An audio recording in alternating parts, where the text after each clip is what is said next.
it easy.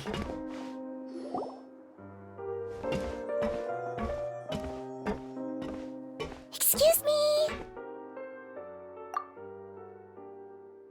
I take it Mr. Fremonet's condition has stabilized? Of course. I wouldn't have left the infirmary otherwise. I've been expecting those two, but might I inquire as to the purpose of your visit, Miss Sejuane? I wanted to check up on Miss Cloran. How are you feeling? Mostly fine, I think. If you don't mind, I'd like to perform another quick physical exam. It'll just take a few minutes. All right. Thank you for looking out for me. I'll take my leave for now, then. Well, want to explain yourself, Wriothesley? Of course, but I'm not partial to the word choice of explain. How about enlighten? Where should I begin? How about you start by asking me any questions you have? You can start with whichever one you'd like to get answered the most. Then Paimon will begin. Did you know about Lenny's goals from the very beginning? No. I just knew they were Fatui operatives sent to the fortress by the Knave. As for their specific goals, I only figured those out as you made progress on your investigation. You managed to monitor and stay ahead of them even though you didn't know what they were trying to do? They came here with ulterior motives. I'm quite adept at discerning what that kind of behavior signals. Initially, I thought their goal was just to investigate Child's disappearance. Linny suggested that I had deliberately let him escape, but in truth, I didn't really do anything special to help or hinder him while he was here. Everything he did, from finding helpers to leaving this place, he did on his own. Of course, it's inevitable that the Knave would make a big deal out of her fellow Harbinger's unexplained disappearance. I'm also quite curious about where that Harbinger went, so I figured I might as well let the Fatui do their own investigative work. All I care about is the answer. So you were hoping Lenny's group would just do your work for you! You make it sound like that's a bad thing. Unfortunately, things didn't go as planned. I assume that Fremonet has told you already the ratio of primordial seawater around the fortress of Meripede is on the rise. The Forbidden Zone has always been Linny's target, and you got roped into that investigation after running into him. I began to intervene out of concern for your safety, and also to prevent the fortress from becoming entangled in more irksome matters. Are the rumors true? That you're also a former criminal? Now, why would you put it like that? Isn't staying here all day and serving as the manager of the fortress a kind of sentence unto itself? Another form of prison? I just happen to have some support from the rest of the inmates. That's all. Oh, right! Paimon wanted to ask, who invited Cloran down here? Me, of course. I paid her good mora to come down to the fortress for some field work. As a champion duelist, Miss Cloran could be considered to be an independent party. I needed to find an exceptionally capable person to help me get through the impending crisis. And saving Fremonet was part of that crisis? You can think of it like that, yes. Credit where credit is due, that boy is quite adept at diving. Had conditions not been as hostile as they were, he probably would have found the missing Harbinger already. That's not something you should be asking after. Neuvillette only asked you to investigate Child's whereabouts. All I need to prove to you is that the Forbidden Zone had nothing to do with the Harbinger's disappearance. That should be clear now that you've spoken to Fremonet. But we've already uncovered that there's something wrong with the infirmary, and we've answered a bunch of questions that you threw at us. Isn't it about time that you answer our last question in return? You make a compelling case. Do you really want to know the answer that badly? Yeah, Paimon really wants to know. Even if the truth may not be pleasant? Follow me.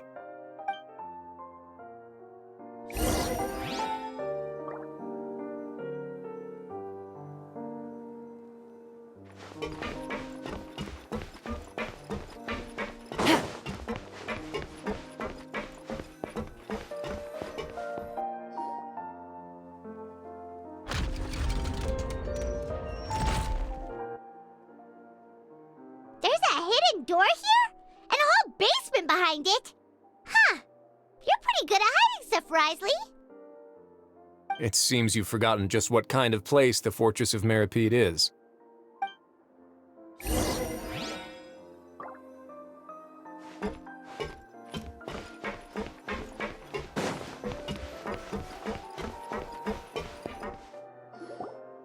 Stand on the central plate.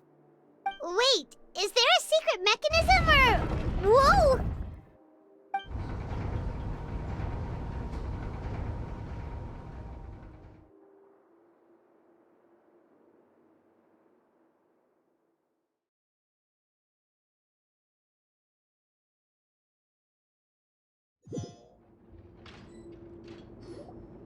So, this is the Forbidden Zone?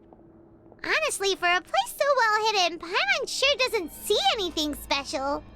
What a huge door! There are 3 such isolation gates in total.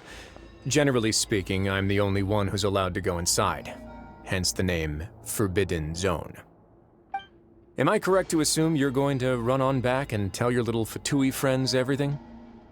Well, Paimon wasn't thinking of keeping anything from them. Well, I'd advise you wait until you've seen the whole truth of this place for yourself before deciding whether or not to tell them.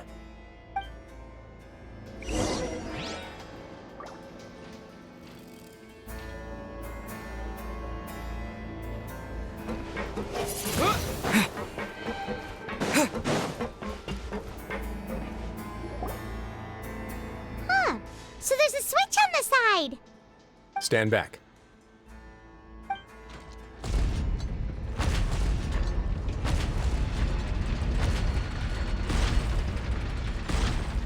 Whoa! They all just went up one by one! Go on, have a look.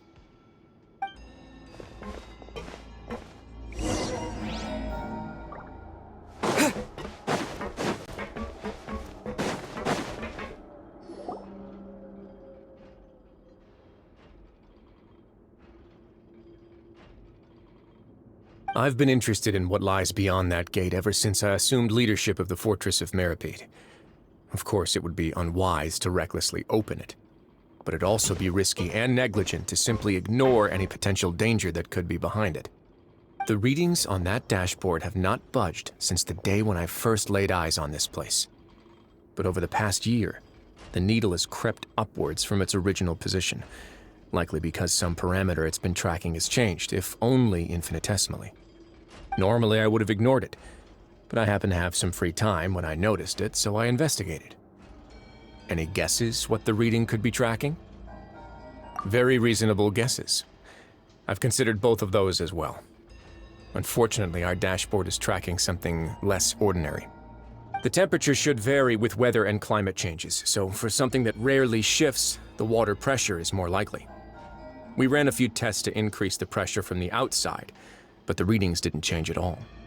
Later on, a few more possibilities occurred to me, such as a potential connection with the primordial sea. I began to make a few preparations based on that hypothesis. Over the past few days, the needle has moved again. With that and the symptoms that Fremine displayed after leaving the fortress, I can now confidently conclude that the readings represent the concentration of primordial seawater in the seawater nearby. The concentration of primordial seawater? But we're already under the sea! And that is precisely the problem. We're at the bottom of the sea, and now we're surrounded by toxic seawater. Somehow, primordial seawater got mixed in, and the concentration is steadily rising. Yes, that's very likely. But forget about the two of us! Not even Novelette knows where the primordial sea could be, much less where we could find and plug a leak.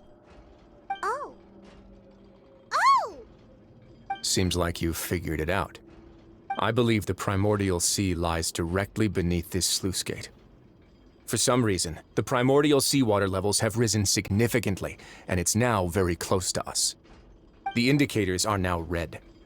Although the gate still stands, some primordial seawater has already leaked out and mixed into the sea around us. If this continues, soon it will no longer be able to hold back the primordial sea at all. Yeah, you know what the legends say. If this place falls, then everyone in Fontaine will be turned into puddles in the span of a night. But that's just too weird! Why would the Fortress of Meripede be built right above a sluice gate for the Primordial Sea? Who built this place anyway? Your expression tells me you think this might be part of a vast, complicated conspiracy. To be honest, you might find the actual answer may be exceedingly boring. It's just that the secret of the Forbidden Zone had been long forgotten by the nation before I rediscovered it with my research. There's no single founder of the Fortress of Meripede in any traditional sense. What we know about its history has been left to us by the people who used to live here. When the previous Hydro Archon Egeria ruled the land, all convicted criminals from Fontaine were exiled. The people drove the criminals away like a wolf pack chasing away the banished. The criminals received no sympathy of any kind from the people. They were exiled to the desolate seaside, where they experienced only pain, struggle, and the bone-chilling cold. Some of them began to repent and prayed to the Hydro Archon, asking if there was still anything they could do. The Hydro Archon took pity on them and said, "You may go guard my secret, deep underneath the waves." And so, leaning on the power of the Hydro Archon, they gathered underneath the sea and began to build a fortress. They became a community down there in the deeps, and over the years helped it to grow. As the number of exiles increased, more and more people joined the community. When the first group of exiles died, they left the yet unfinished fortress to their successors. The Hydro Archon continued to lend her support, allowing the fortress and what it stood for to continue growing ever larger. Before long, this dark underwater fortress became the sinner's only home. And with that, the people here stopped referring to the fortress as a prison. They saw themselves as repenting sinners who would regain their freedom once they had sufficiently redeemed themselves. But as time went on, people also realized that the fortress was a lonely place. Once they had gotten used to life here, they could no longer feel comfortable living in the overworld. Once they had finished serving their sentences, some people left and some others chose to stay. They'd find some idle position and let their withered souls fade away with the ancient secrets of the past. After many, many centuries, few people still remember the reason for the fortress's founding. Now they just see it as an integral pillar of Fontainian society, as the place where criminals deserve to be sent. Now and again, researchers manage to break one law or another and live out their days in the fortress. I learned all this from an elderly historian. Everyone else just thought he'd made it all up. But now you know every part of that history is true. Indeed. It's just as the prophecy says. If this gate fails, then everyone will be dissolved into the sea. To be frank, not really. But sadly, that hasn't stopped this prophecy from proving all too accurate. Prophecies are troublesome things. Just hearing one will create the first wave of panic. Seeing signs of it will bring about the second, and actually witnessing it in real time, the third. Let's go somewhere else. I want to show you something.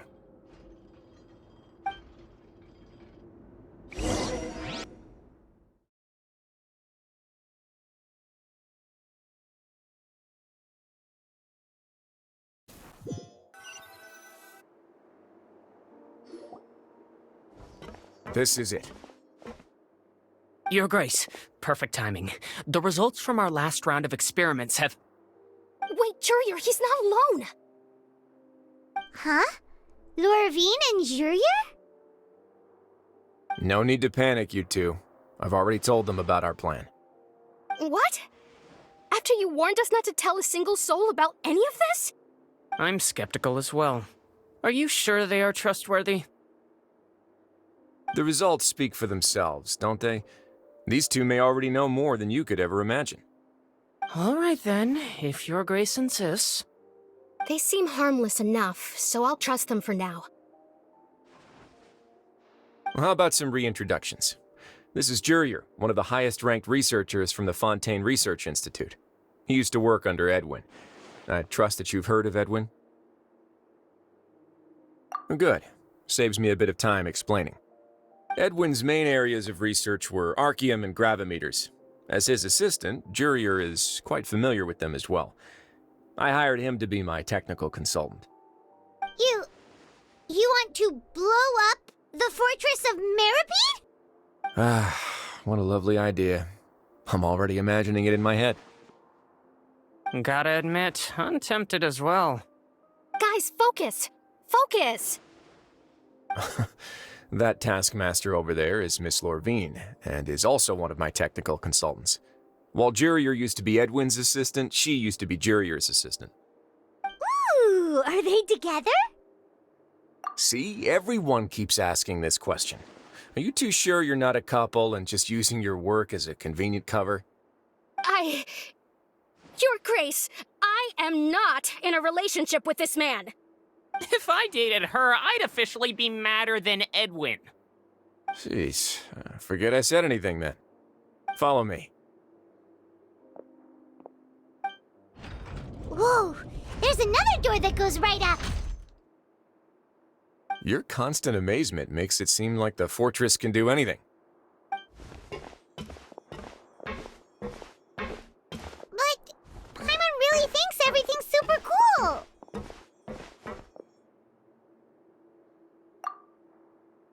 Well, let's spice it up a bit. And here you go.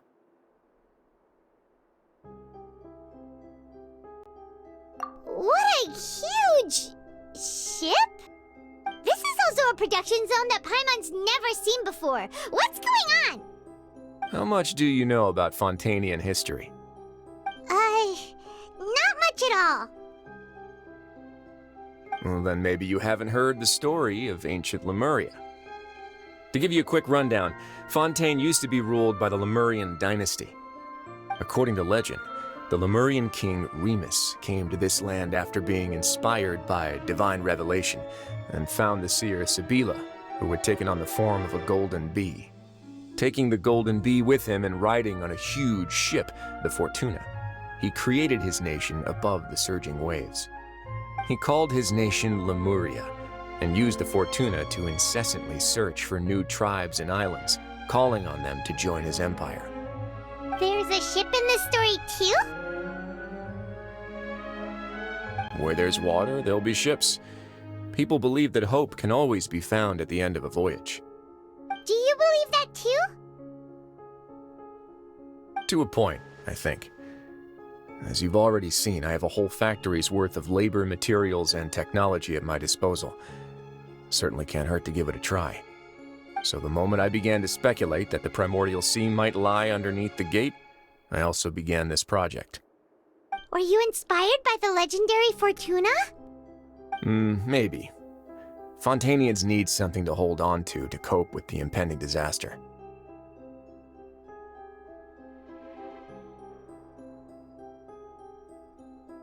Were the workers to find out the truth behind this ship, riots would destroy the fortress faster than any catastrophe. As the fortress's administrator, I'd never make such a reckless call. All right, that's enough talking for now. I'll need another 3 cups of tea to soothe my throat. Do you have any other questions? Seems like you're good. Come on, I'll take you back.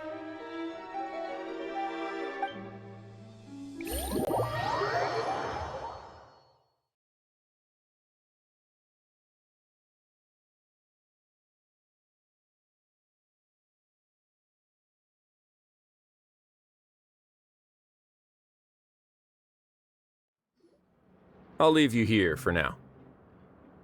Oh, thank you so much. No worries. But don't forget, it's up to you whether or not you want to share what you just saw. What you do from here on out will likely affect those 3 as well.